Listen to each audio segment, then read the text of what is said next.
మీరు రెగ్యులర్గా దగ్గు జలుబుతో బాధపడుతున్నారా? టాన్సిల్స్ సమస్య మీకు ఉందా? అయితే ఇది ఒక అద్భుతమైన చిట్కా. మీరు ఎక్కువగా మందులు వాడాల్సిన అవసరం లేదు. అదేవిధంగా డాక్టర్ దగ్గరికి వెళ్ళాల్సిన అవసరం లేదు. ఎలాంటి ఖర్చు లేదు. ఈ చిట్కా పాటిస్తే మీకు దగ్గు జలుబు తగ్గిపోతాయి. అదేవిధంగా టాన్సిల్స్ ఉన్నా సరే తగ్గిపోతాయి. అదేమీ లేదండి.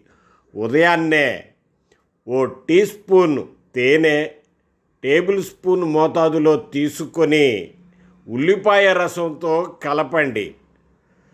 రోజుకు 3 పూటల దీనిని తాగండి. అంతే. దీనివల్ల దగ్గు జలుబు తగ్గుతాయి. టాన్సిల్స్ సమస్య ఉన్నవారికి ఉపశమనం లభిస్తుంది.